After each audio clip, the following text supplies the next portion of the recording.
Alrighty, welcome back, everybody. Here to the program. Today it is episode 23 here of the show. We got a lot of stuff to talk about, break down. We have two interviews for today. Nick Mcilwain from 93.3 WMMR, and also Craig Berube, who obviously former Flyer, current St. Louis Blues head coach. As my phone is buzzing. But it's been a minute. It's been a little bit since I've done a show. Again, I'm going to be trying to be doing these throughout the rest of the season. And then there'll be some new stuff for this. As for now, there's actually a lot to talk about since I've last left off. Last time we were on with Dirty Wallach from Flyers Nitty-Gritty. Talked about a lot of different things. I'm going to fix my camera here. It's kind of cutting me off a little bit. There we go. And, then it was the Flyers beat San Jose in overtime, preview of Los Angeles. And that was the beginning of the month of January. Now, the month of January is actually going pretty well for the Flyers. The months of December and everything else were not necessarily great, since you had a lot of losses and not as really not that great play in those months. And if you're just comparing this by schedule, I figured we'd start with some of the recent Flyers talk. A lot of those games were close games. They were still in the mix of not really winning that many games. In a 4-game losing streak at one point, losing 4 in 6. And they had some good games, they had some not so good games, and there was a couple games later in that month, the Toronto game where we did the watch party, and then the Carolina game the next night, where they had comebacks and they were in it. And you're thinking to yourself, okay, well, they had some entertaining games, they were fun, they ended up being fun, even though they ended up still losing. And when you look at the month of January, outside of those couple of games, they win December 29th in San Jose, 4-3 in overtime, beat Los Angeles on New Year's Eve, go into January on the 1st, you beat the Ducks 4-1, then the 5th, beat Arizona 6-2. Really just a good month overall. And, as I've talked about this many times in the videos and even on here, and, just like the watch parties and everything, I've said this all over. The month of January has really kind of molded this team. Again, we got 6 people in here. What's up, everybody? For what it is right now, there's 1 game left in January. You're going in tomorrow. You play Winnipeg, who you previously just played. And the Jets are a team that's very good. They're one of the top teams in the league at home. I believe the last I looked, they were 3rd in the league at home, and they actually lost at home last night to the Sabres. And the Flyers right now, with 1 game left and playing 13 of 14 total games, they're 7-4-2 in January. And they won't play again after tomorrow until the February 6th, after the All-Star break for Kevin Hayes and the rest of the guys who made the All-Star game for the NHL. 40 goals scored for the Flyers, 2 hat tricks, connecting on the 11th against Washington. Hayes on the 17th against the Anaheim Ducks. Sam Ersson was really good for just his tenure being up here, and obviously we'll talk about him getting sent down as well. See that on the side here, and then we'll get into the rest of the preview tomorrow. But just for January alone, right? I mean, you had some really good games. The game, I think what was most impressive to me was basically the team got their teeth kicked in against Toronto. And you lose that game 6-2, and it's like, okay, let's just take this down a notch. Well, then they go into Buffalo, and that was a rescheduled game that we weren't even supposed to play. Rescheduled game, they go in, and they just, like, cool, calm, just go in, beat the Sabres 4-0 on a Monday night in Buffalo. Then you got Washington home. You handle them pretty well. Very entertaining game. And then you go into Washington, and this was the last watch party, and there's also an announcement for some more as well. And obviously we'll get to that at the end of the show. But you go in and you have Washington in the second of a home and home, you beat them, and then you get smoked in Boston. And that was the difference between the Flyers and the Bruins, right? And in some games like Toronto, it showed that the Flyers can compete. They can kind of be in the mix. Jason, I'll get to your question in a second. It shows that they can compete, and it shows that there's some other things, but for this month, I mean, they've handled most teams that they should have, and they've been close in recent games. The only really bad game this month that they should have won was Chicago on the 19th. You should have beat Chicago at home. And outside of that, this team has played well, but let's continue to talk about that and also hear from Craig Berube and Nick Mcilwain.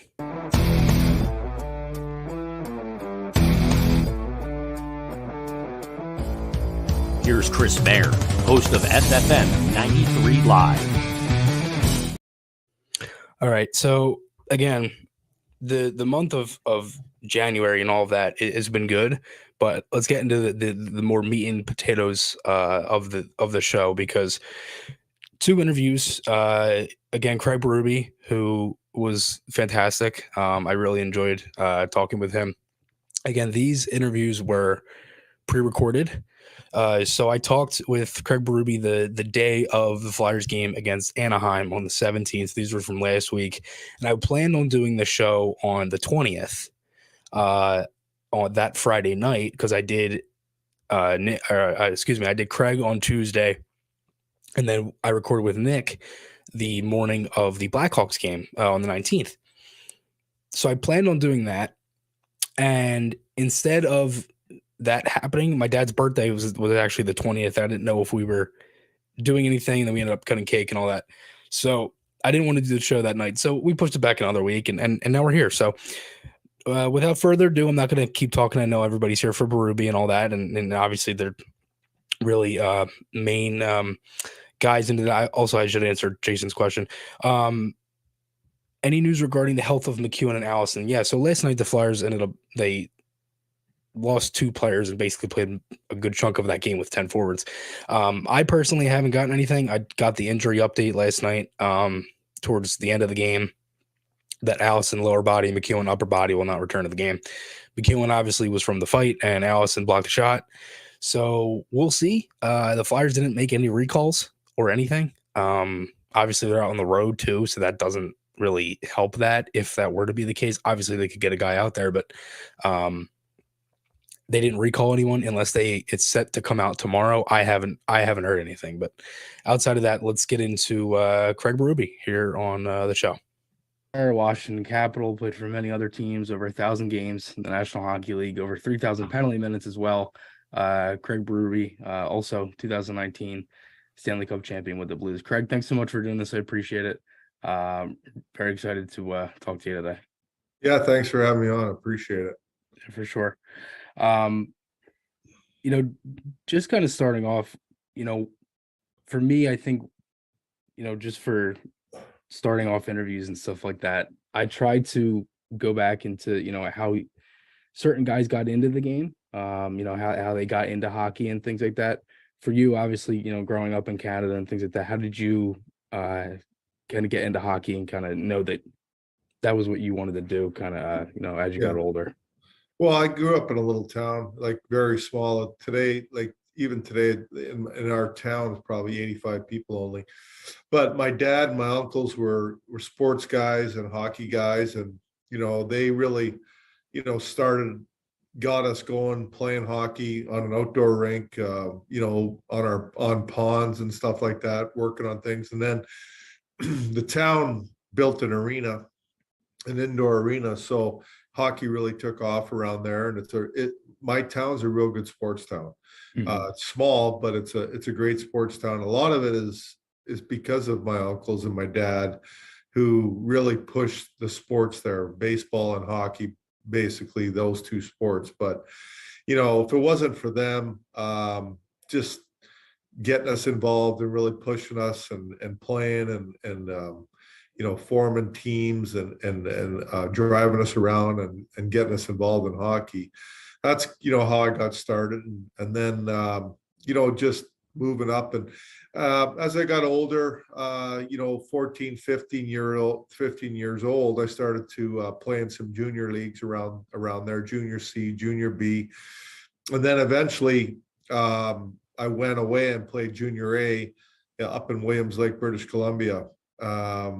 So that was a real good experience. And I think that's where things really took off in the right direction for me. I had a coach named John Van Hornick who took me under his wing there and really formed me as what I was going to be as a player and how to go about it. And, I owe a lot to him for what he did for me. Mm-hmm. And, then I went and played major junior the year after. Played 3 years of major junior in the Western Hockey League. And my last year junior, I had a few teams interested in signing me as a free agent. I wasn't drafted. And I chose the Philadelphia Flyers to be my team. So I signed a contract with them and, went to training camp in 1986 and ended up playing for their farm club, which had been the Hershey Bears. Yeah. So I went down there and played, and I ended up getting called up that year at the end of the year, and we went to the Stanley Cup Finals that year, and that's kind of how I got going in my pro career. But I think the Flyers were a great choice for me because I fit their style, obviously, and right. Having Bob Clark and Paul Holmgren there really took me under their wing and really helped me out and gave me an opportunity to play in the National Hockey League. And for sure, just kind of going off of that, when you mentioned that, you signed as a free agent, did you have any other teams that were maybe looking for you or anything like that? Or was it just the Flyers? No, there's a few teams. But I think there was a relationship with my coach and GM in Medicine Hat where I was playing my last year of junior with the Philadelphia Flyers. I know Bob Clark was pretty close with Russ Farwell, who was a general manager, and Doug Sauter was the coach, and they were familiar with each other. So I think that was the right fit. And I know the Flyers probably showed the most interest in me. Right. Just kind of going off of that, in that year that you said you made your debut, 7 games played, you had 57 penalty minutes in those 7 games. So I guess that kind of showed that you were, just right from the get-go, you're ready to rock and roll.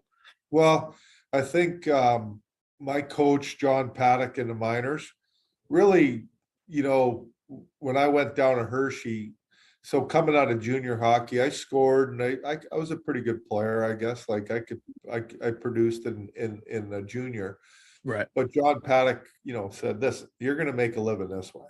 And this is what you got to start doing. And so John really pushed me down there to become what I was going to be an enforcer in the NHL and do my job and things like that. So, when I got called up, I was not going to go in there and try to be something I wasn't. So I try to make an impression with the coaching staff and obviously the general manager, Bob Clark. Keenan was the coach at the time. So they liked what I did and they liked how I approached things. So, which was good. Right, for sure. And then that ended up, leaving you to play a lot of years in the NHL. Just kind of like, excuse me, just kind of going off of that. Obviously you've obviously had a lot of moments in your career, fighting wise. You've probably been asked this probably close to 1,000 times, but who do you think is the toughest guy that you've ever fought, if there is one? I would there's a lot of guys and I have respect for all the guys. There was a bunch of guys that I could name. I think I fought Probert 8 or 9 times in my career, which is a lot. And he was tough. He was hard to handle. I was going to ask if Probert was one of them. Yeah. Big guy. You're in a battle with him every time. And we had some good fights, but he was extremely tough. And, he could fight a long time. He'd get out of his gear. He was hard to handle, so, but I would say, he was the guy. We all know that. Right. Big, strong man, could go a long time, could take a punch, so he was difficult to handle. For sure. Um, just kind of obviously from playing in your role and being an enforcer, and obviously, now you're coaching now with St. Louis, and obviously coached a long time with the Flyers and things like that. How important do you think the enforcer role was, and how important is it to kind of have that? I guess the way I'm trying to phrase it is how important is it to have that type of player on a team when you have all the stars that teams now that obviously there isn't as much of that enforcer role, but obviously back then it was very important to kind of have that, and obviously fighting was a big part of the game. How important do you think that was then compared to now, since there isn't as many obviously enforcer guys in the league? There's only so many guys that fight.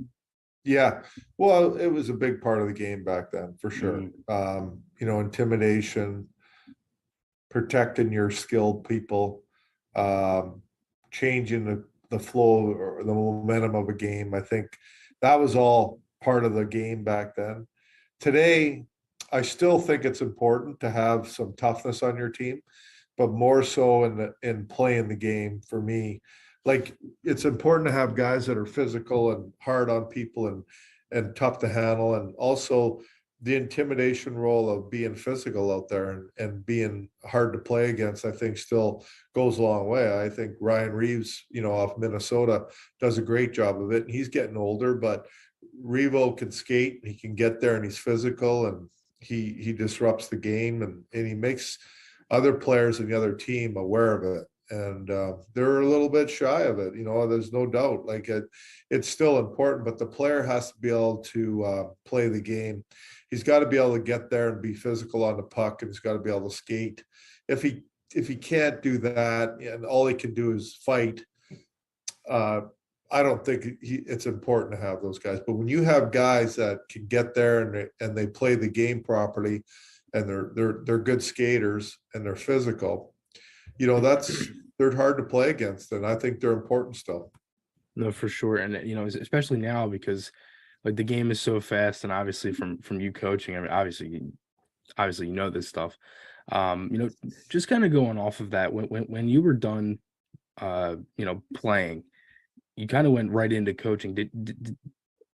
Did you have an idea then? Because you went literally like 03, 04, you're with the Phantoms with 33 games, and then the following season you were assistant coach with the Phantoms as well. Like when you were done playing, did you kind of have an idea that you were just going to go straight into coaching? Like, was that something that you wanted to do right as soon as you finished your playing career? Yeah, when I was in Washington playing, which was, I played there for about 8 years, I think. Dale Hunter and I became real good friends, and we actually watched a lot of hockey together and talked about, the game itself a lot, and really studied it. I think I knew then, because Dale was going to coach and get into coaching, which he has, and he owns a junior team. I think that's when it kind of started, that I knew I wanted to coach when I was done, or be involved. The thing is, when you're done playing, for me, I love the team, and I love being around the team in the rink. So I was like, how am I going to do that? How am I going to stay in the game? And coaching was a way of it. So when I was done playing in Calgary, and I think it was 02, 03 was my last year, Paul Holmgren called me up and asked me to come and help the Phantoms out. He said, just skate with them and be around the team, and maybe you'll get a call, and, somebody will give you a contract in the NHL. And I played some games. I wasn't really too interested in playing games, but I was coaching too a little bit. So a little bit of a player coach. And then, they wanted me, Clarkey and Homer wanted me to just coach. So that's when I started coaching down with the Phantoms. Okay. And just kind of going off that too, you obviously coached here, with the Flyers for a handful of years, and were head coach for a little bit. Just kind of going off of what you just mentioned. From the years that you coached here, and that was obviously 08, 09, all the way up to 2014, 15, you were head coach for the 2 seasons.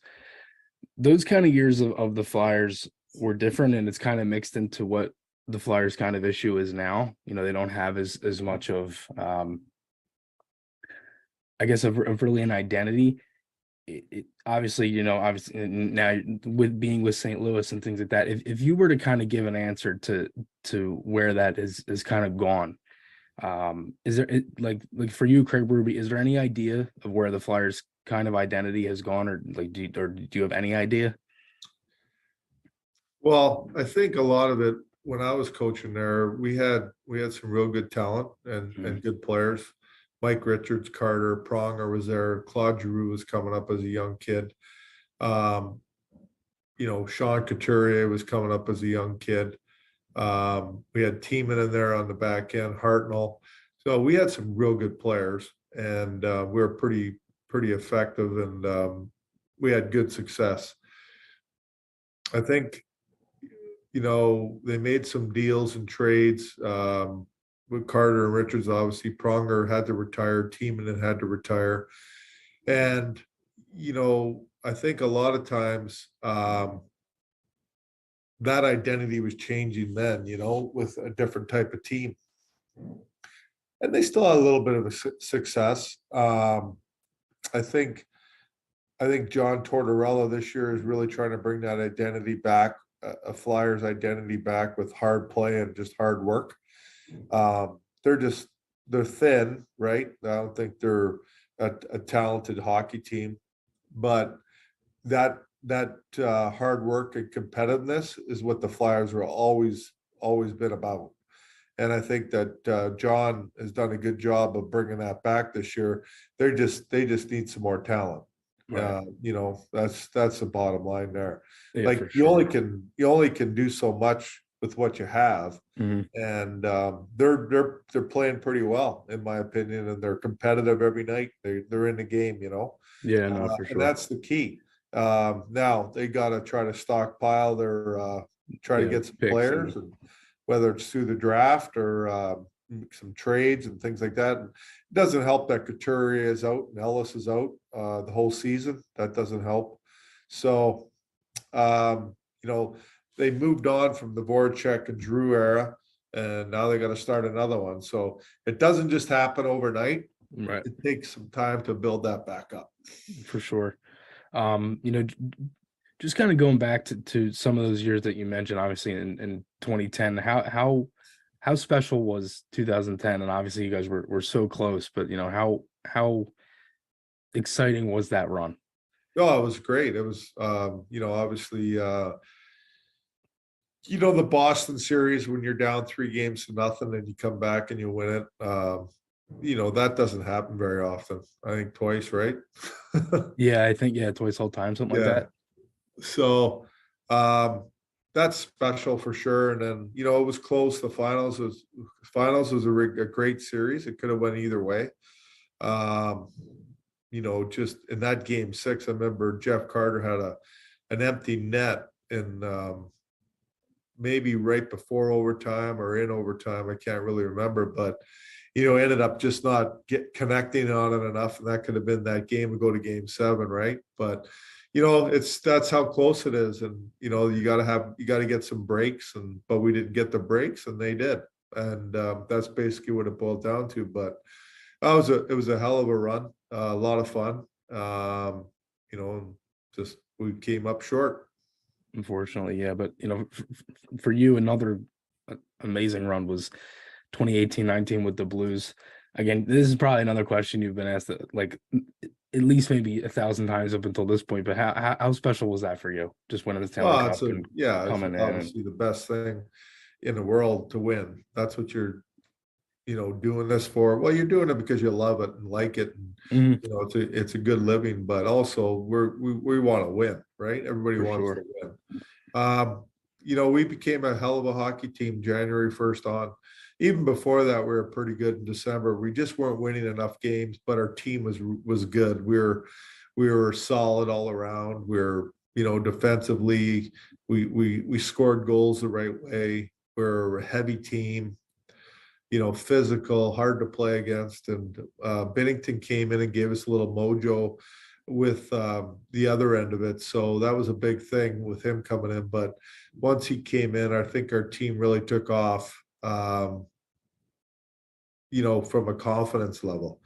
Like we're going to win a lot of games. And we did. We were like, we won 11 in a row and a span there, but we were real solid. And then I thought the first round against Winnipeg was one of our toughest series for sure. That was a good team.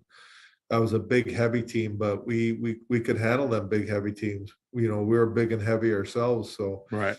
it was a good series, and they're all good series. Like, they're tough. It's you gotta battle. It's 6 and 7 games. All the series they're good. They go a long way, and it's a grind. But we had a team that could grind and stay with it, not get discouraged after a loss, move on, and get ready for the next game. And eventually just try to push teams out in the end.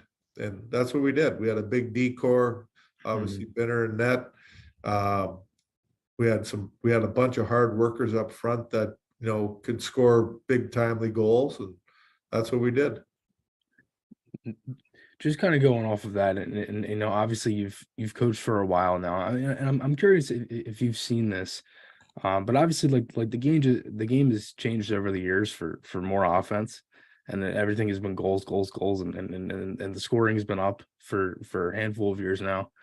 How do you kind of balance, obviously the Blues are an older team now, but when you were kind of starting in it, and when you came in as head coach in St. Louis, how did you kind of balance the players coming through college and junior and all that stuff who, only really knowing the game one sort of way with all of the offense, and trying to kind of teach them, how to play in the NHL and, the right way to just be a pro? Yeah. I think the young guys that we had that year that were on our team, they played down in the lineup and they got some offensive situations, but really it's about teaching them. They got to play 200 feet of hockey and be on the right side of things. But it is a scoring league.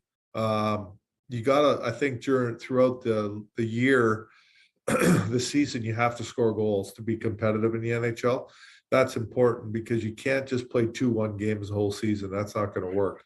And you gotta have a good power play, and you got to score goals.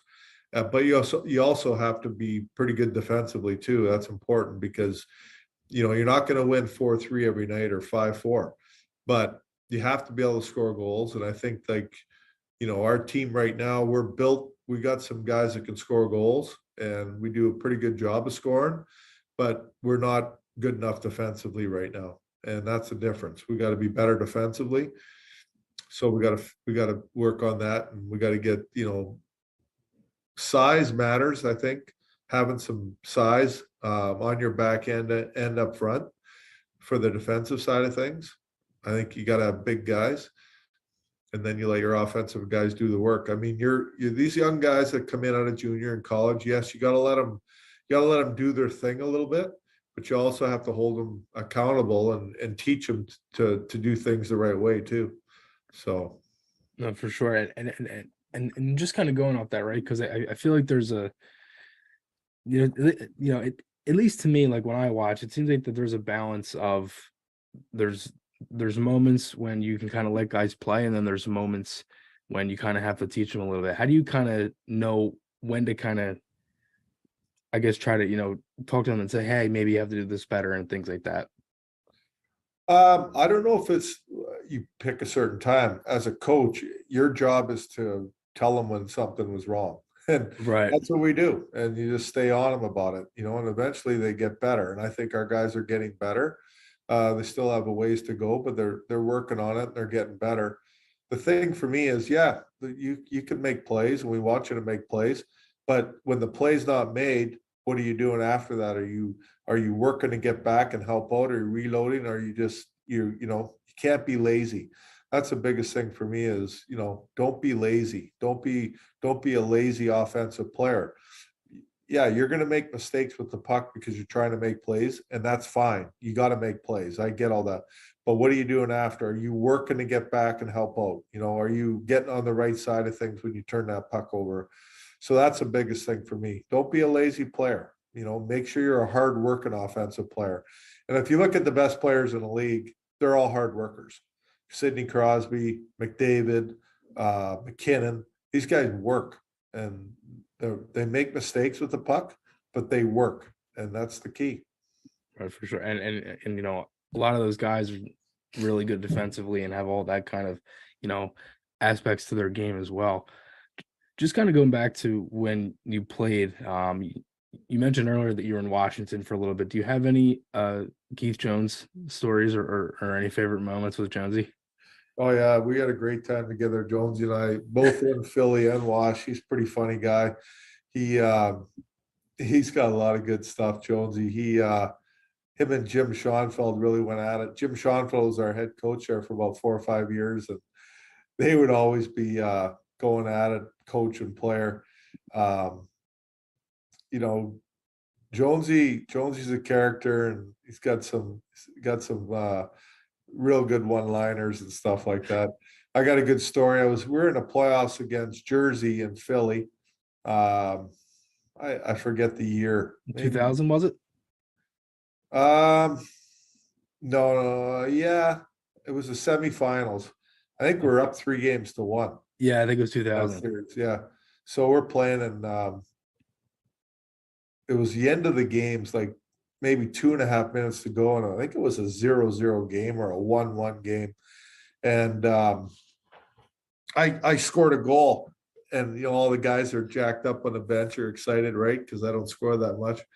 And we go up 2-1, and everybody's excited, and Jonesy's on the bench, and Jonesy turns around to the head coach and he goes, "Why is he even out there with 2 minutes to go in the game?" The boys were howling.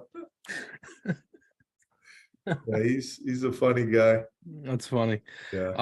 I actually heard one time that when you were playing in Calgary, and I think it was on a line with Iginla and Conroy, was it? And Darryl Sutter said he basically said to you guys, he just gonna let you guys sit here. It was a really hard game out there. He's just gonna let you guys sit. Is that true? Or Oh yeah, Daryl's got some great one-liners too. So I'm on a line with Iginla and Conroy, I think. Yeah, and I think it was in Montreal. I remember the game, so I'm excited. I'm playing with our two top players on our team, and we're nothing much going on out there. They're like, I blame those two guys because I don't know what they wanted from me, but because I'm not that talented. But those two guys are good players. And we're sitting there on the bench. I can't remember what period. And Darryl Sutter came in and just kind of hugged us. He goes, "You guys are like women out there tonight, cruising around in your skirts, so you're done. Sit on a bench." I looked at these guys and go, "Thanks a lot." I get on the first line and I'm benched now. that's funny. Just kind of going off of that, obviously you've played with a lot of teams and played a lot of games. Um, you know, out of how many, moments where you had that, like you knew that you had to fight, but also at the same time it was part of your job. Because like for me, I've been watching since 2013 and on, so it hasn't been as many fighters in the league and things like that. But like we've heard from many times, guys like Paul Bissonnette has mentioned, like he's had to fight, and there's time, and like even now, you see it where guys just kind of like pat each other on the back. It's more of that like respect thing. How important was that, in that role, just having that respect factor for the other guys that you're kind of, just going to town with? Well, yeah, I think there's a lot of respect, but I think, back then it was more violent, more mean. Like, Mhm. You knew you had to fight certain guys on a given night for whatever reason. Maybe there was no reason. That was your job. You're going to go out and get in a fight with whoever, and you're surviving in there, man. You're trying to knock the guy out, and he's trying to knock you out. And there's times where I don't think there was respect shown. I mean, I think there's times where you're hitting the guy if he's down, and he's hitting you if you're down. It's just, but then there's other times. There's other times that that didn't happen, because I think the guys were so jacked up to fight. It's not intentional. Almost, they're just that's their job. They're doing it. They're trying to win, and I think that's changed. Yeah, no, for sure. I mean, especially because, again, like we kind of hinted at it, there's not as many guys in the league that do it either, and sometimes you kind of have to answer the bell for hits and things like that. And I'm curious how you kind of see this as well from playing and now being a coach. It seems like now that there's kind of like there is no, I'm trying to figure out how I could explain it.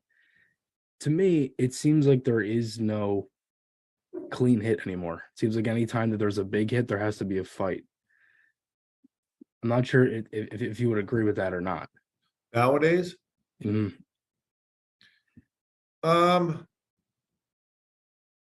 yeah, sometimes I think in today's game, there's not as many violent hits as there used to be Mhm.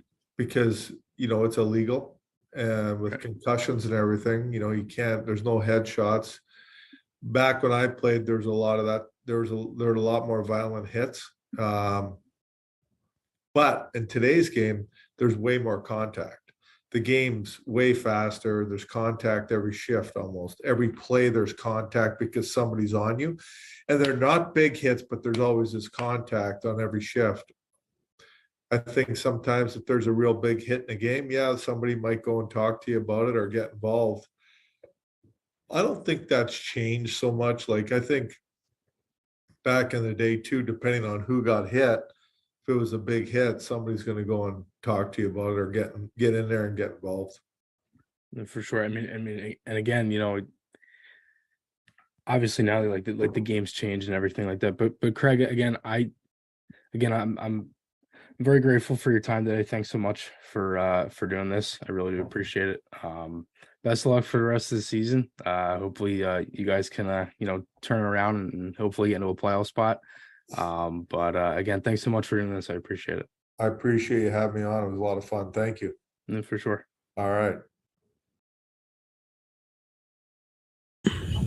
Alrighty, so there was Craig Berube, and again, Chief was great. That was a lot of fun, and always good talking with old Flyers. Again, pretty much everybody that knows me knows that I'm a geek for that type of stuff. Absolutely love just talking to really any Flyer. It doesn't matter what year they played, how long they played, anything. I absolutely love that stuff, and a lot of things that I do in the summer, I'll go and I'll sit there and watch old Flyers games from like years ago and just random games. You can ask my dad about it. I do it all the time. Philly season, what's up, brother? Thanks for tuning in. Yes, Jonesy with the one-liners. Jonesy's always good for a one-liner. But yeah, before we get into Nick Mcilwain, because that interview is more current Flyers talk. It's more current Flyers heavy and everything. I wanted to go back to January and the overall play of Sam Ersson as well. So Ersson gets sent down. The Flyers send down Sam Ersson. That was a week ago, I believe. Just by double check, for where they are now. Yes, that was a week ago. They sent down recalled goalie Felix Sandstrom from his conditioning assignment with Lehigh Valley, the AHL, and re-signed goaltender Ersson and Phantoms. Before I get into that, though, the Phantoms right now are actually tied for a playoff spot. And excuse me, the American Hockey League race for the Phantoms division in the Atlantic is very tight. You have Hershey on top with 59 points. And with 40 games played, Providence is right there with 54 and 39. So they're only a couple points behind. Charlotte, they got 46 points in 40 games. Phantoms are fourth with 43 points. They have a .551 winning percentage right now. In their last 10 games, previous 10, they're 5-3-1-1 because the AHL counts the shootout loss and the overtime as two different stats. They're again 43 points. They're 19, 15, 3, and 2. So 19 wins, 15 losses, 3 overtime losses, and 2 shootout losses. Right now, they're playing with the Wilkes-Barre, the Scranton Penguins, who same amount of games played, pretty much similar record. The only difference is the Phantoms have one more overtime loss to the Penguins. shootout loss. And they're both same winning percentage, same with points. And the Phantoms right now are up 4-0 with five and a half left in the second period against them. So the Phantoms are looking to really be pushing into a spot and for at least the playoffs. And man, I really hope they make the playoffs, because honestly, how good would that be, and how refreshing to watch some playoff hockey in the organization. Like even if the Flyers don't make it, right? And it's so frustrating when I try to look at the Phantoms, just anything with the Phantoms, because the stats, for some reason, here we go, player stats, trying to figure that out, it wasn't coming up. So again, for the Phantoms right now, it seems like everybody is chipping in. You're the man, Chris. Proud of you. Thank you. I think Jamie, is that you? I think it's Jamie. I appreciate it. Thanks, dude. Thanks for tuning in. Yeah. So again, the Phantoms right now, they're 4-0 in the second. Around like 5 minutes left or so, and if that continues, and hopefully they do end up winning this game, they'll be 2 points ahead. They'll be, a point behind third. Like, they're right there. And, who's to say a win streak can't really get them out of, first or second place. Just stats wise, Owe Lixel leads the team right now with 30 points, 29 games played, 7 goals, 23 assists for Lixel. Obviously came up a little bit with the Flyers, played 3-4 games this year. I thought he looked really good in December against New Jersey in the last game that he played. Ended up getting sent back down. Tyson Forrester's right there. He leads the team with 15 goals. I believe he scored again tonight as well. I think he has 16 or 17 up until this point. Obviously, the game isn't over yet. And he's got 28 points on the season with 13 assists. Along with that, he's got 40 games played. So Lixel's been hurt a little bit too, and he's over a point per game pace. Elliot Dunoyer is right there too, 14 goals, 9 assists for 23 points. And if you're just looking just overall with the goaltenders, Urson's played well. Obviously, he played well up here in the games that he played down in Lehigh Valley so far. He's got 21 games played. He's 10-9-1. He has 2 penalty minutes as well, which is kind of surprising sometimes when you talk about the goalies. But he's got a 909 save percentage, 274 goals against average. Obviously, Phantoms are still playing now, just to keep that in mind. And if you're looking at some of the other guys that and look, like, everybody talks about the Phantoms and everything, like York and Forrester. I believe that was who made the All-Star game. If again, correct me if I'm wrong. That's just off of my memory, but they were able to get Bobby Brink back, and he's played a little bit. Zadie Wisdom hasn't had the best season. He got sent down to Reading. Certain guys have played well. Unfortunately, there's been different call-ups and things like that. Like Tanner Legzinski's been hurt for a good while now, and obviously that was on the December 5th, I think it was. Yeah, that was against Colorado. He ended up getting hurt in that game, and it was such a shame because he had such a good game up until that point. But again, just continuing with the goalie, Sandstrom, who played a couple games up here with the Flyers. Obviously, everybody's seen it, but his AHL stats were pretty similar: 911 save percentage, 239 goals against average in his 7 games. He's 4-1-2. So Sandstrom's played well, and overall, like, Urson gets sent back down, and they talked about Sandstrom and they wanted the next save and all that stuff. Jamie, thanks so much, man. I appreciate it. I appreciate you tuning in. They talked about Urson making the next save. Well, I'm thinking to myself, okay, some of these games, Sandstrom really wasn't set up to make the next save. Like, a lot of the games that he played in this season, and especially last year, he was kind of held out to dry, and they didn't really score for him a lot last year. In 2 of the games that Sandstrom played out of the 5 last year, the Flyers got shut out. So there's that. But, I think it kind of, Torts continues to mention that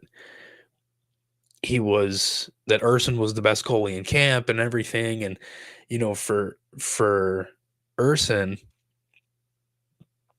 he was really good up here. I mean, I was very impressed. He obviously had the rough first game, but he really took it by storm. And he like especially the one game that I personally really liked from him, and it wasn't the shutout, but really the game against Los Angeles, I personally thought was his best game, because that game, it was a couple, like the first goal was the 5-on-3, and then the other one, it was kind of one that he definitely could have had that second one against the Kings. And I'm thinking to myself, he battled in that game, and he's very good in tight of the net. So 7 games played with the Flyers this year. He had a 918 save percentage and a 237 goals against average, and he won all of his games. A couple games he ended up having to come in and things like that because of injury. And the one game he ended up getting pulled, that was against Toronto, I think. I can't remember. Or no, it was Boston, excuse me. He got pulled. Hart got pulled, and it was 4-0. They brought Urson in, and he even made some good saves in that game to kind of keep it closer than it was when it was 3-4-0, and then unfortunately the floodgates opened for the Bruins. But again, Urson really impressed, and he had some really solid moments. I just think in tight of the net, he's really calm. Like, he doesn't move much. He stays very still and just lets the play happen. He's not reactive. He doesn't overthink it. He kind of just waits for it, and he made a lot of good saves just in tight. And for me, I think the most impressive thing was, if you look at some of the teams he played, right? I mean, he came in, he shut out the Sabres. He really should have shut out Anaheim. But that stretch for the Flyers, where the California trip, and look, I get it. It's teams they probably should have beaten, and they did. I mean, they ended up winning most of those games. Again, like I mentioned to start off the program, that they ended up beating San Jose in overtime, 4-3 off the Angeles overtime winner. They got the shorthanded goal from Cates against Los Angeles in the last game of 2022. They won that game in LA 4-2, and then they ended up beating Anaheim, and they had a 2-0 lead, or 3-0 lead, or 4-0 at one point. And they ended up just rolling through that. They were up 2-0 after the first, and the goal that was scored late was just like a knuckler that went towards the net, and it was like 30 seconds left. So he should have had at least 2 shutouts, and he ended up having one. He shut out Buffalo, who at the time was right up there with Boston in goals scored in the league. So it wasn't like Urson, just came in and had played all these rough teams. Like, he played legit teams, and it's not like, again, the whole thing with the NHL and tanking, and I know the Bettman comments and everything.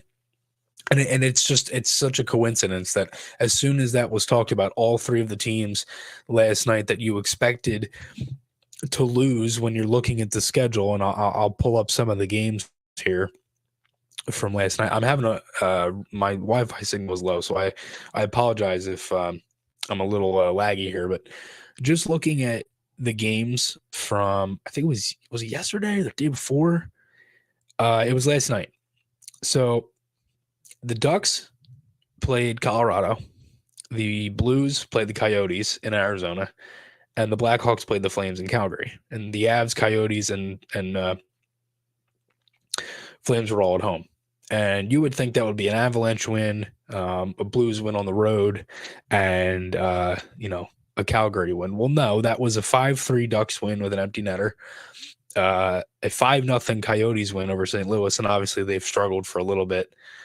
For a good chunk of this season, and Chicago rolled into Calgary and beat them 5-1. Like tanking in the NHL is non-existent. And then you had, again, you had some good games last night. Obviously, the Flyers lost in overtime. A couple overtime games as well. There was a shootout, Washington and Pittsburgh, and that Kuznetsov goal and everything. But again, it's just crazy how there's certain games where you look at, and Garrett, obviously everybody's going to look at it that way too, because Bedard and everything, right? But my thing is this, is and I agreed with Bettman in the sense of players don't tank and coaches don't think. I said that last year when everybody was saying, oh, these guys don't want to win and this and that and the other, just so that the Flyers could get a top pick, and they ended up picking 5th and got Cutter Gauthier, and I looked at it like, it was what it was. Like I didn't think any team or excuse me, not any team, any player or anybody was just like, no, like we had a lot of guys that were on 1 year deals. Just going into the season, right? You had guys like Braun, who they ended up trading. You had guys like Zach McEwen. Like you had a bunch of other players here that were looking to try to get deals and things like that, and just to stay on the NHL team. So that's kind of where I was at, and we'll send it over to Nick Mcilwain now. Nick was great. We had a really good conversation about pretty much everything with this team. Honestly, again, this was recorded the day before the Blackhawks game, and unfortunately, since then, the Flyers have only won once in the 4 games they've played. So unfortunately, we'll see. And again, we'll be previewing the game against the Winnipeg Jets tomorrow after this. So let's send it over to Nick now. To the second interview of the show, Nick Mcilwain from the Preston Steve Show, 93.3 WMMR. Nick, thanks so much for doing this. It's been a long time coming since we've been planning on doing this, so really excited for you to be on today. And again, thanks again for giving up your time to hop on with me today. Yeah, thanks, Chris. I really appreciate it, and it's an honor to be on the same program as Berube. I'm a huge fan, and he's become kind of friendly with him over the last few years, and was rooting for him when the Blues went to the finals, and was psyched to see him win the Stanley Cup and hoist the cup. So, huge honor for me to be on the same program as Craig Berube. Yeah, and it's crazy because, again, like we were kind of just talking about, the alumni is so strong with the team. And I think is that Lindros you got on? It is, yeah. Yeah. So there you go. Yep. I'm curious because I every time I start an interview with somebody that I haven't really known their story, I try to ask them, how do you get into hockey, or how did you get into hockey? Because to me, it's important. I think everybody has their own unique way of how they got into it. We're all, in some way, at least from alumni or all that stuff, we're all connected with the Flyers in some way. So how did you kind of get into the Flyers? Similar to you, my dad was a huge fan. Is a huge fan, and there's an interesting Lindros angle to this story. My dad was a season ticket holder at the Spectrum when I was a kid, and he and his friend Murray went to a lot of games when we were growing up. They were huge fans in '74 and '75 when the Flyers won the Stanley Cup, and so they went in, and when they started, being responsible adults with a little bit of discretionary income, and so they were partners and season ticket holders. And so when I was a kid, my dad started taking me to some games, and I remember the very first time he took me to a game at the Spectrum, I asked him, "Is that real ice out there?" I didn't, and I was like, "How can they have ice in an arena?" And it just kind of boggled the mind. And like many Flyers fans, once you go to a game, you're hooked. It's just such an electric atmosphere. I missed the Spectrum for that. It was loud and intense, and a great place to see games and concerts for sure. But the Wells Fargo Center is a great building. It's really comfortable. The seats are fantastic, and there's a lot of nice amenities. But the Spectrum, it was gritty, and you're on top of one another, and it was loud, and I loved that building. So going to games with my dad was really what got me into being a Flyers fan. And I got to go to Game 3 of the 1987 Stanley Cup Finals against the Oilers. They won that game. They had lost the first 2 in Edmonton. They won Game 3. They lost Game 4, went back to Edmonton, down 3-1. They won Game 5 in Edmonton, won Game 6 back at the Spectrum, and then lost in 7 back in Edmonton. But I remember going to a party in 1987, watching Game 7 of the Stanley Cup Finals, and being so hurt and sad and upset about this team that I had fallen in love with, losing in 7 games, and getting that close. So that part of my childhood was what started me being a Flyers fan. And then they started to struggle in the late 80s, early 90s. There were a couple teams that did okay. I think they made maybe the conference finals in 89. But I think from like 90 to 93 or 94, they didn't make the playoffs at all. Yeah, I think they were really young then. They were, yeah, and they were in this weird transition phase, and sort of not as good as that 87 team and hadn't quite figured out their identity. And my dad and Murray still maintained their season ticket plans during that time. And they were getting ready to cancel the plans when the situation with Eric Lindros started to develop. And it went to arbitration. He wasn't going to play with the Nordiques. And everybody in Philadelphia thought, we're going to lose to New York again. The Rangers are going to get this guy. And they went to an arbitration, and the arbitrator decided that Philadelphia would be where Eric Lindros was going to play. And the day that happened, my dad called Murray and he said, do not cancel those season tickets. We're keeping the tickets. And so Eric Lindros sort of reinvigorated my fandom. He was my favorite player growing up. And you know, there were a couple teams that he was on that came close. The whole Lindros story I find to be a fascinating tragedy, you know, at the starting and the stopping and the concussions and the injuries and all of it. But he made me a bigger and stronger and more loyal Flyers fan. And so I love that Lindros era. And then I've just, you know, been a fan ever since. They're my favorite team. It's my favorite sport. I love watching them. And even in the rough times, which we're sort of dealing with now, I watch as many games as I can and try to get to a few as well. Yeah, me too. You know, one thing that was interesting what you said was that the early 90s era, where they kind of weren't as good, like you mentioned, how I said that they were younger and everything. I talked with Dave Poulin about a month or maybe about a month ago, and he was kind of mentioning, obviously this was before when he played, you know, in that time with the 80s when they were kind of going up, that basically they had to like nobody wanted them. Nobody wanted that era. Everybody wanted the Broad Street Boys and the Clark and, you know, all of those guys back. And when all those guys left, and, you know, the team in the, you know, mid 80s and all of that stuff, you know, especially in 85, he was like, we had to basically instill that we were the Flyers, like we were the team. We had to make people want to watch us. And that's kind of what I kind of see with this team now is, and that's also what Dave said in the interview as well, is that that's what this team needs to kind of find out is, you know, and I you know, I thought in that he put a big spin on it and everything. And it was very interesting because, again, like the team right now, as we're recording this is the night before the Blackhawks game on the 19th. And they won last game. I think they believe they've won 9 of their last 11. They've played really well recently. Again, I'm not sure if you're able to watch every game, but for what you've seen recently, and especially out of the Christmas break since they've been winning, what are some things that you've have at least liked so far?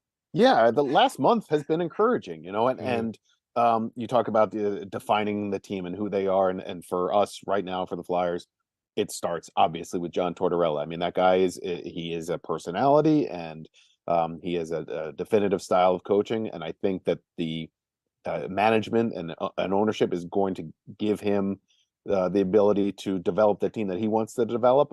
You know, they gave him a long contract, and even if the team doesn't make the playoffs this year, I think Tortorella has 2 or 3 or 4 seasons to work with. And so sometimes these things in sports take a while.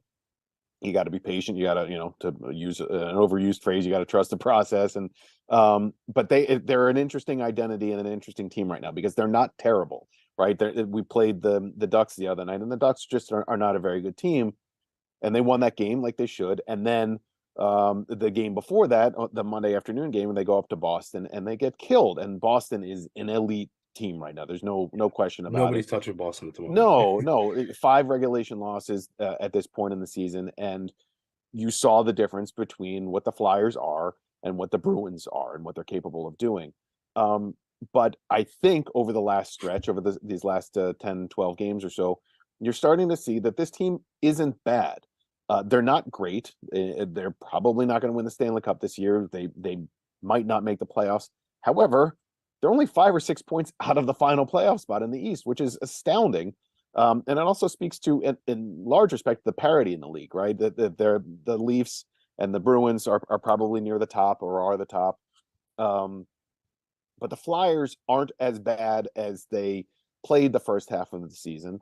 So you just have to be patient with them. I really do believe that Their goaltending is solid. Arison has been a really nice addition to the team. Carter Hart, he has off nights, but I like the guy. I think that he's a solid goaltender. So they're a team that isn't bad, that has nights where they are pretty good. They just don't have what they haven't had for a long time, an elite scorer. Even in the era of Claude Giroux and Jake Voracek, where they had guys who could just flat out score or make these passes. I really like Travis Konecny. I really like Kevin Hayes. I like JVR a lot. Like these are guys that are likable guys, but they're not elite players. And you can tell the difference when you look at the stat lines. Even in the point streak that Konecny had, and he was playing as well as anybody in the league. Travis Konecny is a really, really good player. I wouldn't qualify him as a great player. And so when you look at teams like Boston, for example, that has a Pasternak, and then the 4 or 5 guys below him, the Krejcis and Bergerons and Marchands, like those guys, those are your second tier level players, and Pasternak is your elite guy. You can see why the Bruins are so good, and the Flyers just don't have that right now. So, they lead the league in shorthanded goals. I think Lawton's been a terrific player this year, maybe consistently their best. And Kevin Hayes and Travis Konecny have been very good.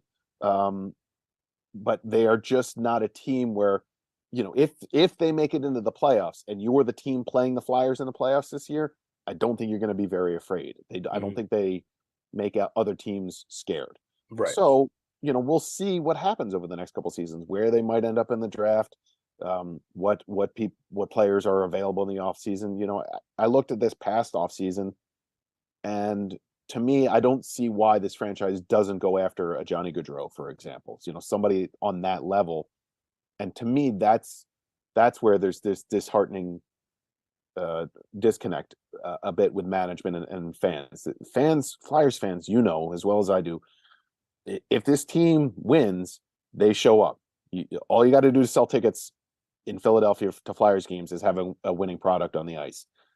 And they are probably a C+, B- team, on a really good night, a B+, so that's where they are. And you, again, just looking at that Bruins game, a 6-0 loss on a Monday afternoon in Boston, you see what the Bruins are capable of and where the Flyers probably are. And I think that was a true mark of where they're playing and where the great teams are playing, like the Bruins. I agree with you. I think for playoffs, right, like you mentioned, they're 6 points out. They have 45 points and 500 on the season. They're 19-7 up until this point as we're recording. Pittsburgh is in that second spot with 51. And I think a lot of what you had mentioned is true. I mean, they unfortunately at the moment do not have any high elite talent. I think it would be different if they had Couturier and they had guys like Atkinson. Maybe they'd be a couple games ahead, right? But you can't always, and it's not really blaming injury because it's true. Unfortunately, they are injured, and I think they'd be different if the whole Ellis situation, but in all of that stuff, right? But I think for right now, it's just trying to see who fits, who doesn't, and kind of like what you mentioned with Tortorella is who can he kind of build around. You mentioned goaltending a little bit with Urson and obviously Carter Hart. They've been fantastic. And I'm curious if you've noticed this too, but in the games that you've seen that Urson's played, and he's played I believe 6 so far, including the game that he came into and then came out of and all that stuff, his first game. It seems like he's really like, at least the way that I noticed this, he's very calm, like in tight. Like he doesn't move much. He just kind of waits, and he doesn't. He's not aggressive or anything like that. Is that something that you would agree with? Yeah, for sure. Which is refreshing and exciting to see. I also get that impression for the most part with Carter Hart. And again, Carter Hart will have off nights.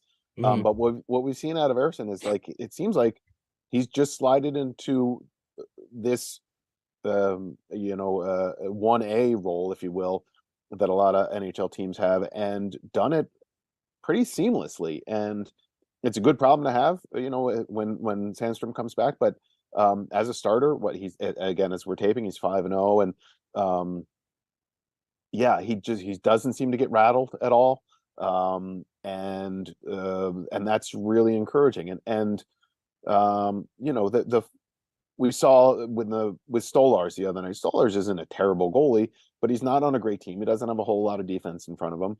But when Stolars was with the Flyers a few seasons back, it was cool to root for the guy, and he's this minor league dude. But you looked at him and you're like, he's never going to be an elite NHL goalie. You can just, I've never played professionally, certainly professionally, but Me neither. ice hockey. But I've been a fan my whole life, and I've watched a lot of games. And my brother plays ice hockey, and I've been to a lot of games. In middle school and high school and college and pro. And I think when you watched a lot of games, you can glean just from being perceptive when a guy looks like he belongs. And Ersson looks like he belongs, and to me, that's encouraging. And I again, I get that feeling with Carter Hart too. Even if he has an off game or an off season, it seems like he's the type of guy that bounces back. I think he's got a good head on our shoulders. And then you and I both know, like in sports, there aren't many high pressure positions like a goalie. Quarterback in the NFL, and so maybe a starting pitcher or a closer in Major League Baseball, but a goalie has to have it can't be too mental a lot of the time. They have to be mentally sound, and they can get rattled. So when they're not rattled, when they are calm, you notice it. And so again, over the last month or so, we've seen these two guys be pretty good, and there are exceptions for sure. Boston was one of those games you're like, all right, this is a game where we're outmatched and we're not going to win it, and they're going to beat up on our goalies. But they bounce back the next night, and that's something they've done again over the last month. Of like, they had that bad loss against Toronto a few weeks ago, and they came back, won the next game. If this team can do what they're trying to do now, which is not lose back-to-back games, it's going to be an interesting second half of the season. For sure. I mean, and especially too, because it's not like, and it's not like they're just beating the bad teams. They are, right? They're taking care of the teams that they're better than. And that's something that in recent years, when the team was good, they could destroy the teams in the playoffs, but would lose to the Edmonton and the Buffaloes when they were really bad. And those are the games that you have to win. That's give me points that you're just leaving on the table.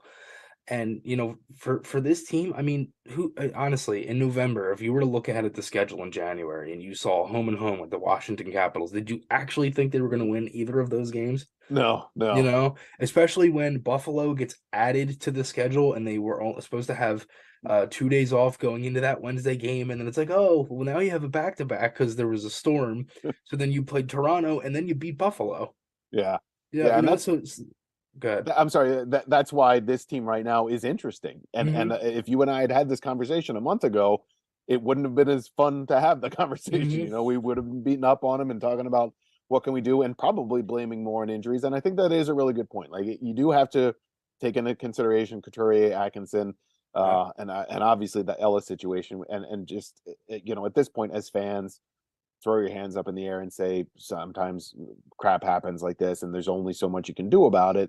And know that hopefully management is willing to spend on players that are available. They took a calculated risk with Ellis, but it was a good move to make. Right. And I like Atkinson. I love Couturier. I love what those guys bring, and they're just not there right now. And so they have these guys that, all due respect, probably belong on the Phantoms, trying to fill the gaps, or they're the guys that you would call up in emergency situations or whatever. There are probably 3 or 4 guys starting every night that wouldn't start on other NHL teams. And I'm not saying that to dump on those guys. Right. It's just that's the reality of the situation.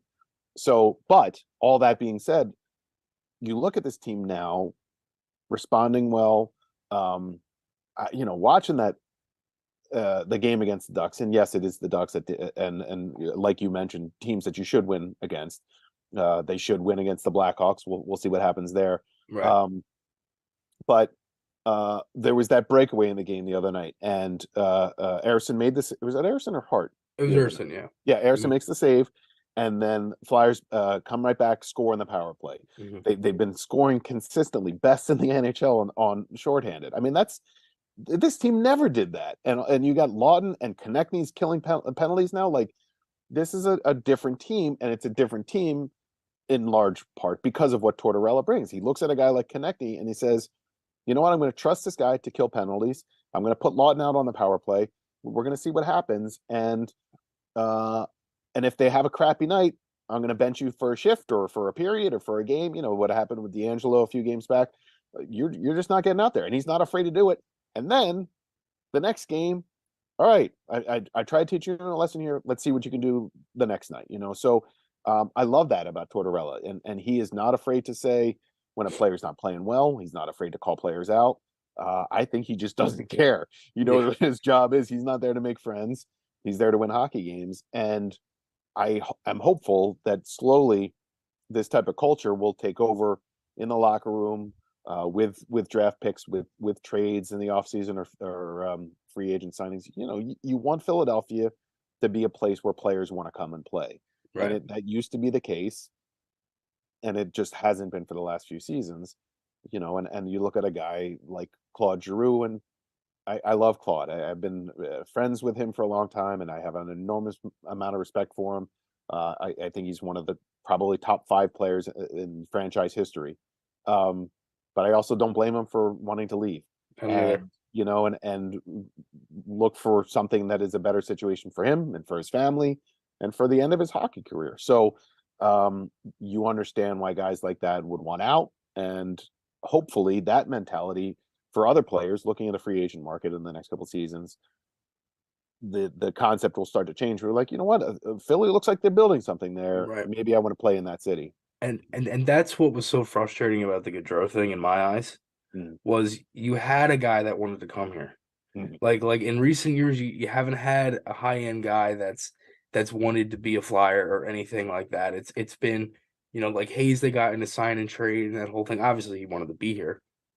But that was what was so frustrating about it. He's such a high end player, and he would help you with everything outside of the game wise marketing and everything else. And it seems like, at least from what we were told, it didn't seem like they really tried, which is the unfortunate thing because they didn't have any cap space. So, and I liked what you said about the power play and things like that, because like the power play is weird. I feel like, Rocky Thompson and Brad Shaw, who I think Shaw, at least, I think has done a really good job with the penalty kill. Best really that it's going to get. Around right now, it's around like 18th, around like 17th to 19th in the league. So it's like close to top 15. And a lot of people forget this about the power play last year, or the penalty kill last year, excuse me. Up until Christmas, it was like a top 10. Like, it was good. It was really good. And then it just fell off like everything else did, because AV left and then everything just changed. Then they started to lose guys, more players, I should say. And then it was basically just a joke to end the season. And the penalty kill for right now, obviously they're scoring. They have 9 shorthanded goals on the year. And you mentioned Konechny. It seems like they've been able to work that out where he's been able to play penalty kill and actually be good at it and be a shorthanded threat. And Lawton on the power play has worked out too. I talked with Lawton in the beginning of the season. He's like, he joked, he was like, I might have to actually learn from some of those guys because he's never played power play before. He was playing with all the younger guys, the Cates, Tippett, York, all those guys. And for what that is, it seems like the coaching staff's kind of found some stuff. They've kind of found out some more stuff about the team and where guys can fit and what else they can do. What are some things that you've liked from the special teams? Obviously, the power play hasn't been great, but the penalty kill has certainly been better. Yeah, no, the power play is frustrating, and you look at those opportunities, and they're towards the bottom of the league right now. And when you watch any broadcast of any team in the country, when you see special teams that click, you see why those teams win. It's just, again, I hate talking about the Bruins as much as we are, but you watch their power play, you watch their penalty kill, and you're like, all right, that's how it's done.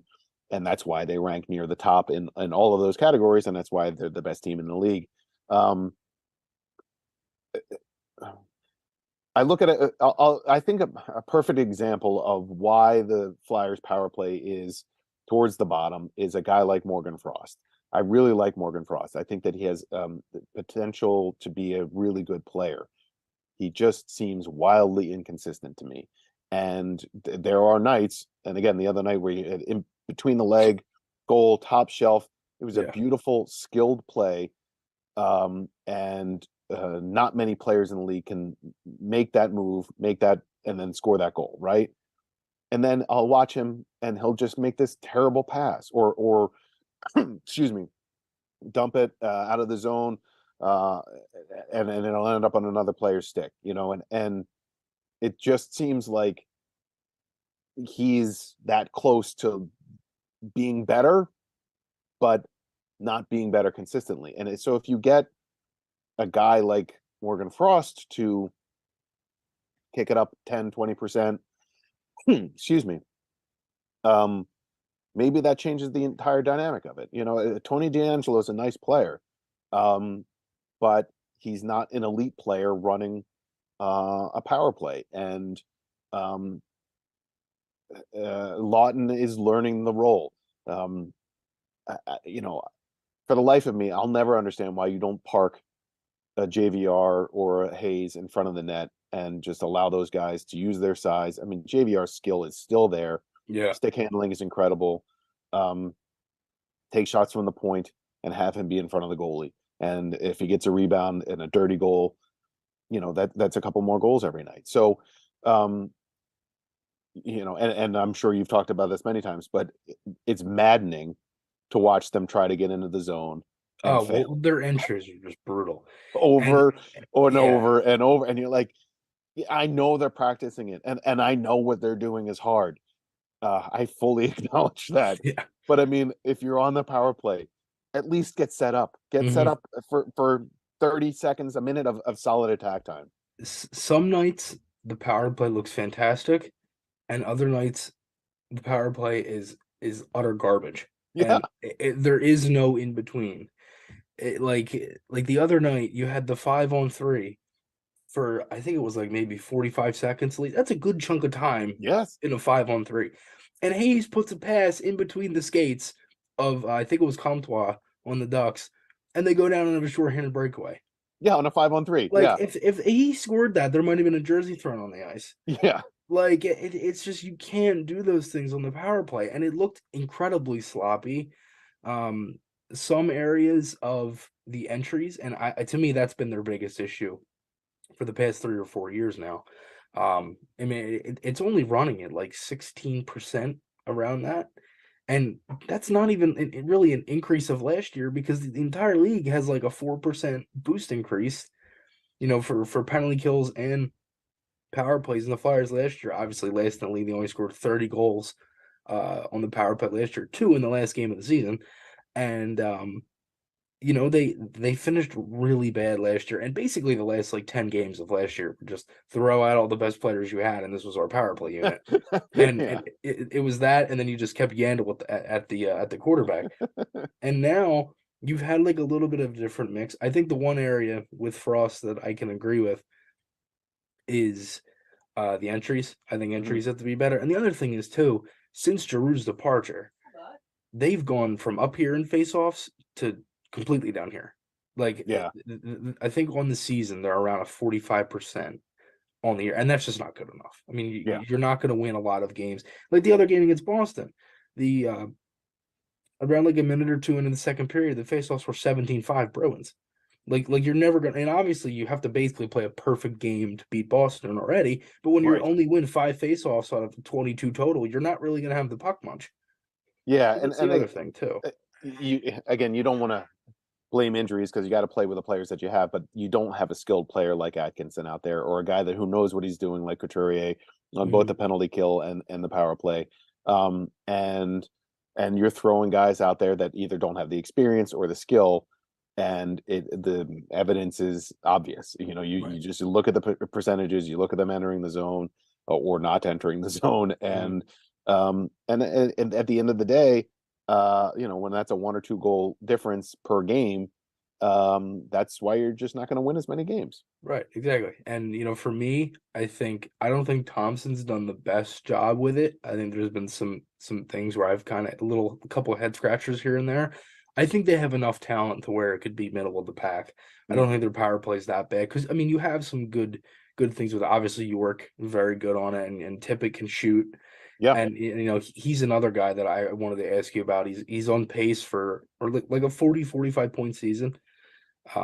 As we're recording this, he's still in like the 20-point range. What have you seen from him? Obviously, they get him in the Giroux deal. He seems like he's really working out. And Torts mentioned the power forward in him too. Yeah, really nice player, a guy that I'm rooting for sure. He's a good pickup in the trade, and I think that was a for what we got, with what you could get.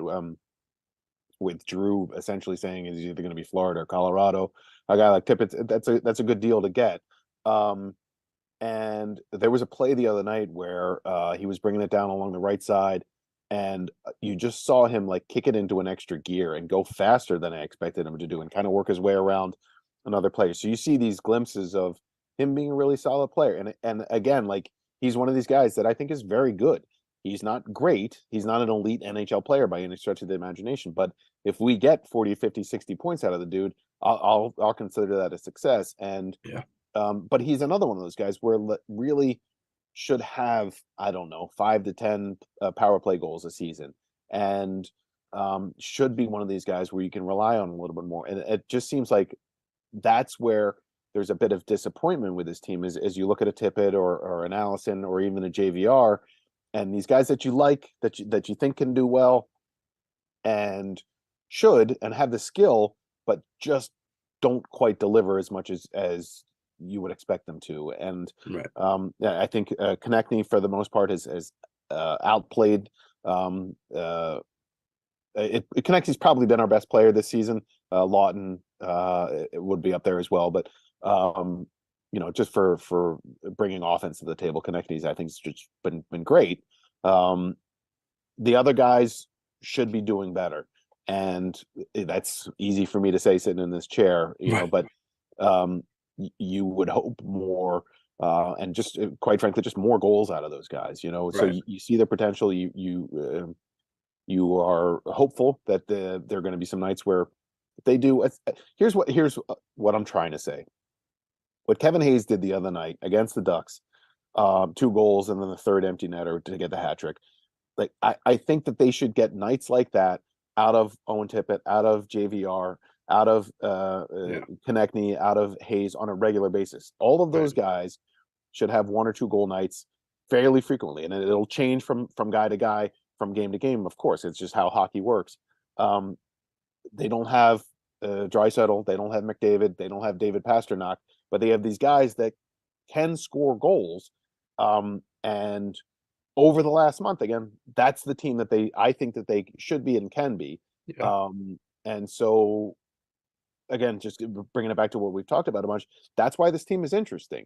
That's why you're not writing them off and you're saying, you know what, whatever, I'm just going to watch the Eagles or the Sixers at this point. I still want to see what the Flyers can do the rest of January and then through the rest of the season. For sure. I mean, and especially because you have some guys here that could maybe turn into a guy like a Pastrnak, right? I mean, that's the hope, is some of these guys you can turn into a high-end talent to where they can be reliable in situations like that. And obviously, the team not scoring and all that stuff. Nick, last one I got here for you. What are some of the things in your eyes that you think that in the next, say, maybe if you were to put it into a window of 5 years, what are some things that you'd want to see in those 5 years for this team? Well, it's a great question, and I am hopeful. Maybe it's just me being an optimist about it, but I do look at what the Blues did a couple seasons ago, and being the worst team in the NHL, and then bringing in Berube, and then going on a run. That can happen in the NHL, and that team won the Stanley Cup. And I don't think the Flyers are right there this season. I don't think that, like, we're a trade away from being a contender. But maybe we are a season away from at least being a better contender in the playoffs. And so I really do believe that for the longest time with this franchise couldn't figure out at all was goalie. And it took 20 years, right? Every season it was a different guy, and Brizgalov, and the list goes on, right? So I think if you start with a guy like Carter Hart and see what he can do, and just know that this is in theory and hopefully going to be your guy for a few seasons, then you can build around that. The ownership group finally is coming to around, I think, understanding the fact that you have to address that this team has not been great over the last few seasons. We have to put a better product out on the ice, because Flyers fans can only be so loyal for so long. And to me, that started in the offseason with John Tortorella. I think that was a great hire. I think that was a coach that they needed to bring into the organization. You counter that with the disappointment of not going after Johnny Gaudreau, right? And like a guy like that is going to exist every other season, or maybe even every season in free agency. I mean, speaking of Pasternak, like, didn't he just turn down the deal from the Bruins? Like, maybe that guy's available after the season. Yeah. Who knows? He had pipe dreams, but so the guys like that are going to exist.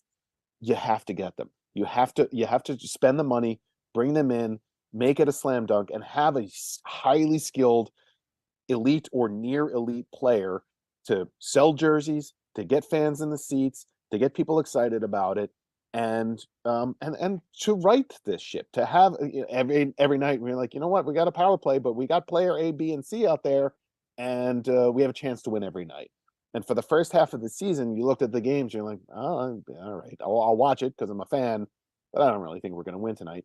Now, I think for the rest of the season, they at least have a chance. You mentioned the Capitals games. Like, Capitals are a good team, and the Flyers played really well against them. So let's see how well they do against playoff teams, against the Penguins of the world over the next few months, the Rangers, these teams that that are going to be probably pretty good.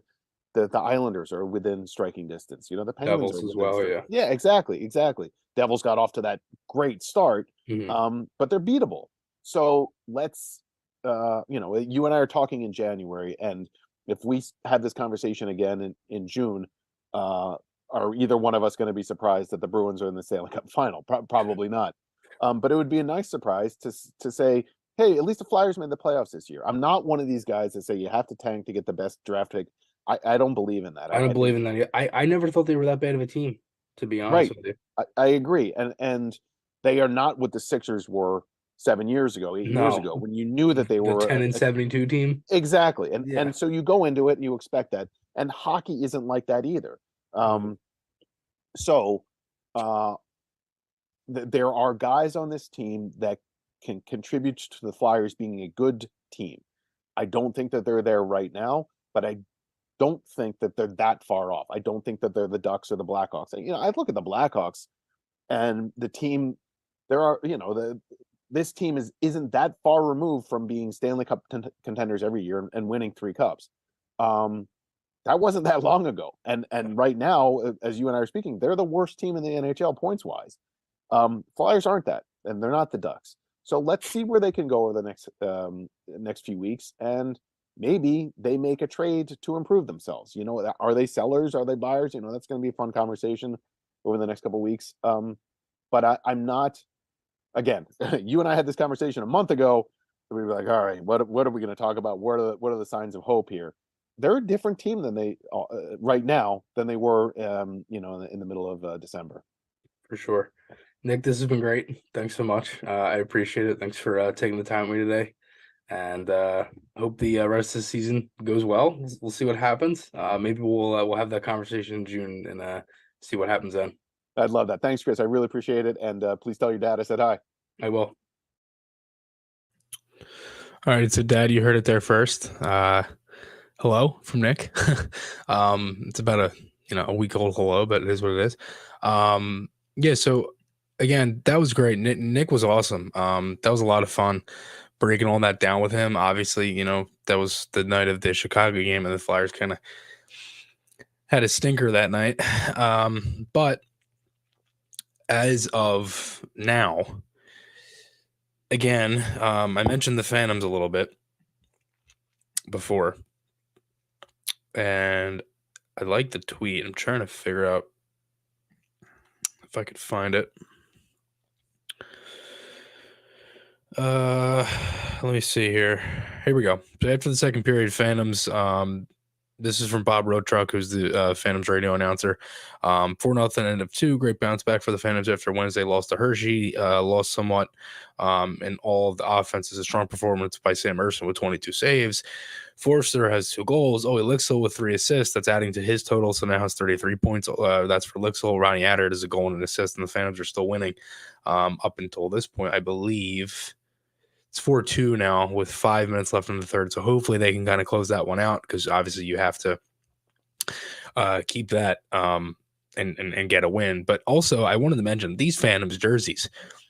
Oh my, these are like all white with the orange, and they're super nice. It's Flyers night there, so Gritty is there. They're doing obviously the AHL does all of that stuff because it's more of a family friendly thing. But the Phantoms, man, they're rolling. I think the next episode, if they keep doing this, I might have to pull out the old purple Phantoms jersey that I have. It's in my closet. I might have to pull that out. But one last thing here before we get going, we got a couple things.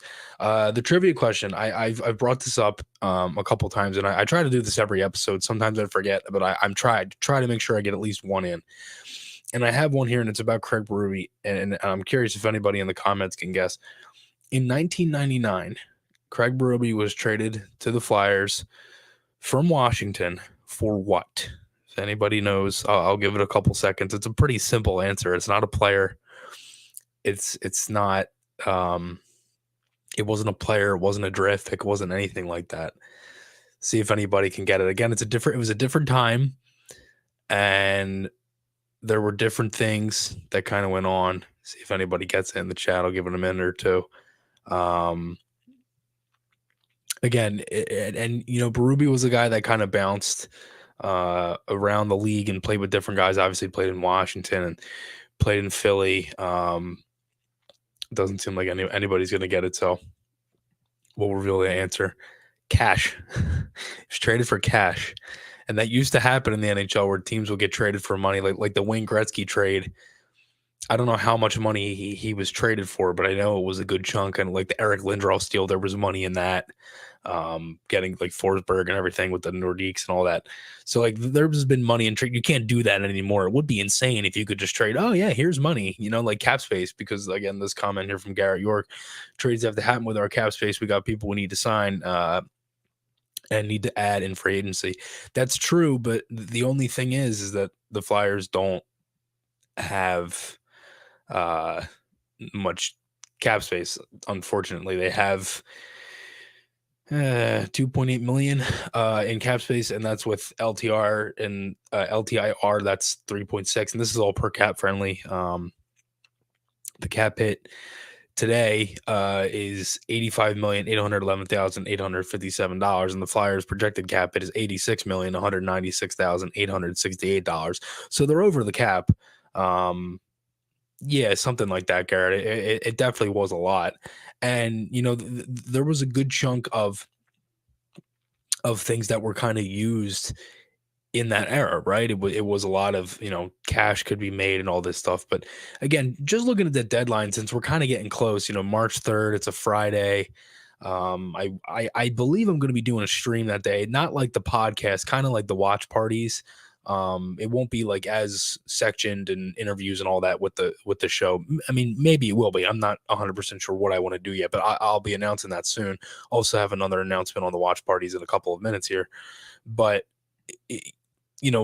for where the Flyers are in the deadline, it basically everybody that's going to be going is a lot of the guys that are on expiring deals. Like I obviously Van Riemsdyk is gone. Like it's been rumored that, and it's even been made public now that Van Riemsdyk has been put out there and he's going to get shopped, and he's probably going to get moved to a team at the deadline. We'll see what the Flyers can get for him. If they could get a first round pick for Van Riemsdyk with the way that he's playing, again, just looking up, JVR and his stats, and, he's played a good chunk of this season on the line with Frost and Tippett, and it's gelled really well. He's played 30 games. Obviously he missed some time as well. From, I can't Oh, the broken finger, was it? For some reason I can't. Yeah, broken finger. He blocked a shot against San Jose in October, and came back December 7th against Washington, and he had some pretty big moments, and and he's had a goal and an assist the other night against the Kings on Tuesday, and he's had he's had a pretty good season for what it is. He's helped out with the Frost and Tippett line, and could just really gelled with those guys. Again, we got 10 people in here. If anybody wants to call, obviously the chat questions are fine too. We can call 267-939-1216 if you want to join in on the conversation. Again, for the deadline, it's like him. Van Riemsdyk is an option. If Provorov were to get moved, I don't know what's going to happen, obviously, with the whole situation that happened with him a couple weeks ago. You have, again, just the unrestricted for the free agents for the season are RFA, UFA. Van Riemsdyk's obviously UFA. RFA's Kiefer Bellows. I don't suspect the Flyers will be keeping him. Got a call coming in here from Tristan. Let me just make sure, double check. Should be good. Here we go. Go ahead, buddy. What's up, Chris? What's up? Hey, buddy. How you doing? Good. Did you watch the game yesterday? Unfortunately, my ESPN Plus subscription wasn't working, and I wasn't able to watch it. I think I'm going to end up watching it after I'm done this. The full thing. I've seen the highlight. Go ahead. Sorry. So I have a few questions for you for the deadline in March. Yeah, what's up? Do you see Provorov leaving us? It's interesting. I don't think it'll be a deadline move. If it were to happen, I think it'll be more of off season. If it were to happen, I think the unfortunate thing with us right now with the whole situation is that whatever team picks him up, it's going to be horrible for their PR. It's not going to be good. I look at it like the Mitchell Miller situation with the Bruins, where the entire league was just in awe and shock that the Bruins even did it, and obviously they regretted it. I want Provorov to come to Seattle. I'm sorry. Well, yeah, I mean, and Seattle's a team that could need a defenseman, and obviously they're playing well. Vancouver's looked at D. Yeah, it seems like that they're one of the best defensemen right now for the Kraken is Adam Larson. Mm-hmm. Yeah, no, I mean, like Seattle's playing well. There's for them. I haven't looked at the standings in a bit for the West. Oh, Seattle. I mean, actually, no. I've been looking at Seattle stats. So speaking, they play tonight too. Mm-hmm. Chris, do you remember the one time you was shocked when it was 6-1 already against the Blackhawks? Oh yeah, that was that was on the watch party, I think. Yeah, that was interesting. Yeah, Seattle's in first in the Pacific, and they got 3 games in hand on Vegas, and they're the same amount of points. And they've scored more goals. Their goal differential is better. They're 7-2-1 in their last 10. They're rolling, and everybody's chipping in for them. I mean, Vegas is not playing well right now. Yeah, they've had a couple tough games as well.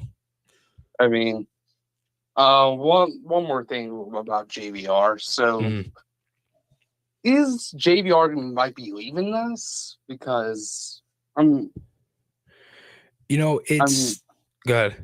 I mean, there's a little rumor about that. Yeah, it's been put out there, and for Van Riemsdyk, he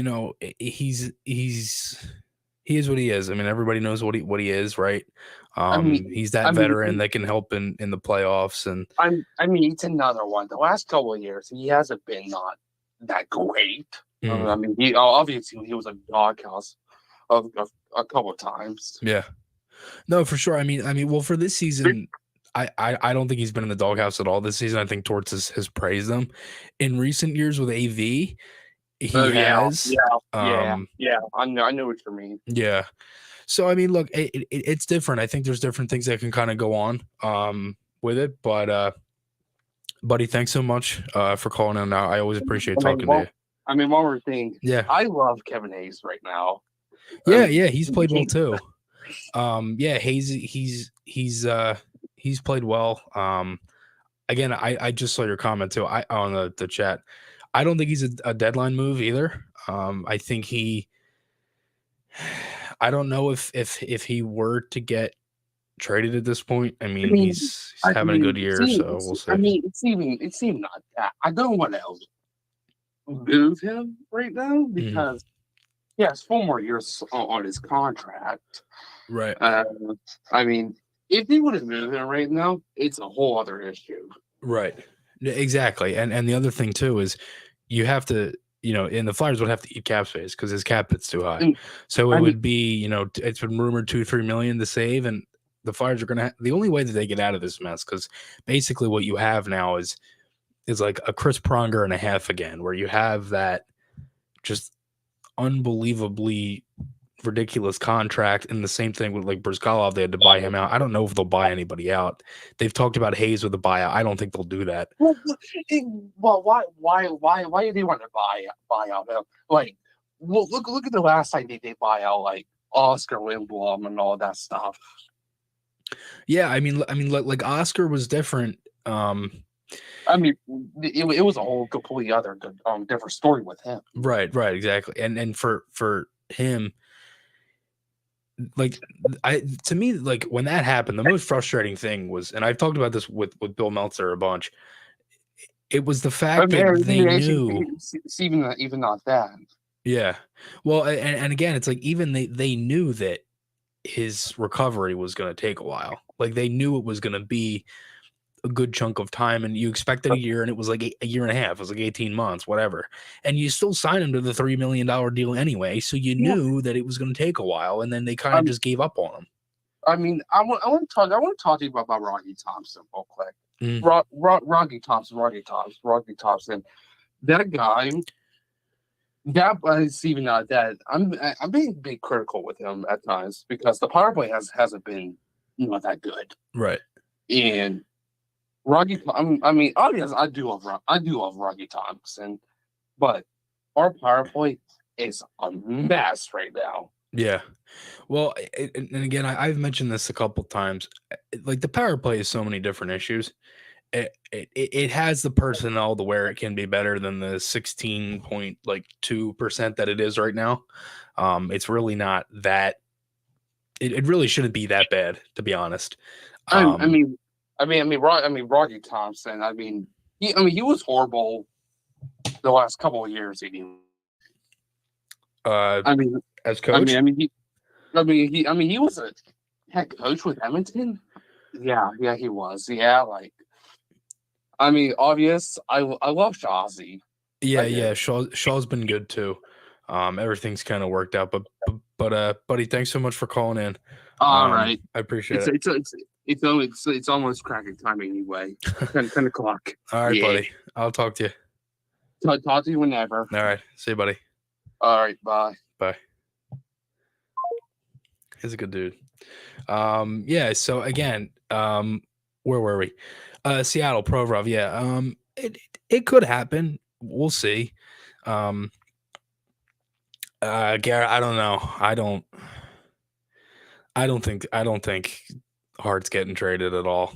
It doesn't. I mean, from a Kraken standpoint, yeah, but the whole league would do that too. I don't think the Flyers would move Carter Hart out, but we'll see. Yeah. So let's get to that announcement here. I wanted to add a couple of things. We got 3 more watch parties that are coming. I added 3 more games. I wanted to do more of them. They've really worked out. Everybody seemed to enjoy them, and I've got similar people in here on the pod that have joined them, and they've really been a success for this season. So we're adding 3 games to the watch parties. February 11th versus the Nashville Predators. That stream will start at 12 o'clock. Game is at 12:30. That's coming up in a couple of weeks.